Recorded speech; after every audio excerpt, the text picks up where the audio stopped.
ದಾವಣಗೆರೆ ಬೆಣ್ಣೆ ದೋಸೆ ಯಾರಿಗೆಲ್ಲ ಇಷ್ಟ? ಡಯಟ್ ಮಾಡುವಾಗ ಹೆಲ್ದಿಯಾಗಿ ತಿನ್ಬೇಕಾ? ನಮ್ಗಿಷ್ಟ ಆಗಿರೋ ಫುಡ್ನ ತಿನ್ನಬಾರ್ದಾ? ಈ ಥರ ಕೇಳೋರಿಗೆ ಈ ವಿಡಿಯೋ.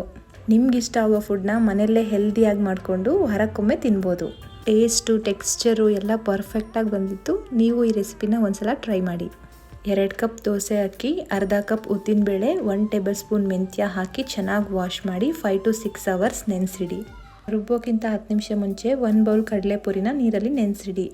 ಅಕ್ಕಿ ನೆನೆಸಿ 6 hours ಆಗಿದೆ. ಪುರಿ ಸೇರಿಸಿ ನೀರು ಸೇರಿಸಿ ಚೆನ್ನಾಗಿ ರುಬ್ಕೊಂಡಿದ್ದೀನಿ. ಅದೇ ಜಾರಿಗೆ 3 ಟೇಬಲ್ ಸ್ಪೂನ್ ಮೈದಾ ಹಿಟ್ಟು, ನೀರು ಹಾಕಿ ರುಬ್ಬಿ ಸೇರಿಸ್ಕೊಳ್ಳಿ.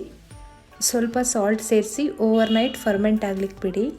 ನೆಕ್ಸ್ಟ್ ಮಾರ್ನಿಂಗ್ ಹಿಟ್ಟು ನೀಟಾಗಿ ಫರ್ಮೆಂಟ್ ಆಗಿದೆ. ಜಸ್ಟ್ 4 ಐಟಮ್ಸಲ್ಲಿ ಪಲ್ಯ, ಚಟ್ನಿ. ಒಂದು ಮಿಕ್ಸರ್ ಜಾರ್ಗೆ ಕಾಯಿ ತುರಿ, ಹುರಿದಿರೋ ಹಸಿಮೆಣಸಿನ್ಕಾಯಿ, ಮೇನ್ ಇಂಗ್ರೀಡಿಯೆಂಟ್ ಆಗಿರೋ 2 ಏಲಕ್ಕಿ, ಸ್ವಲ್ಪ ಉಪ್ಪು ಸೇರಿಸಿ ತರಿಯಾಗಿ ರುಬ್ಕೊಂಡ್ರೆ ಚಟ್ನಿ ರೆಡಿ. ಆನಿಯನ್ಸ್ನ 5 ಮಿನಿಟ್ಸ್ ಬಾಯ್ಲ್ ಮಾಡಿ ಸ್ಮ್ಯಾಶ್ ಮಾಡಿರೋ ಪೊಟ್ಯಾಟೊ ಜೊತೆ ಸೇರಿಸಿ ಸ್ವಲ್ಪ ಸಾಲ್ಟ್ ಹಾಕಿ ಚೆನ್ನಾಗಿ ಮಿಕ್ಸ್ ಮಾಡಿದ್ರೆ ಸಖತ್ ಟೇಸ್ಟಿಯಾಗಿರೋ ಪಲ್ಯ ರೆಡಿ.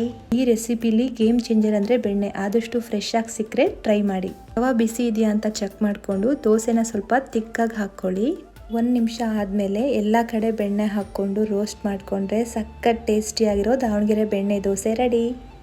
ಇದೇ ಥರ ವೀಡಿಯೋಸ್ಗಾಗಿ ನನ್ನ ಪೇಜ್ನ ಫಾಲೋ ಮಾಡಿ. Thank you. Have a good day.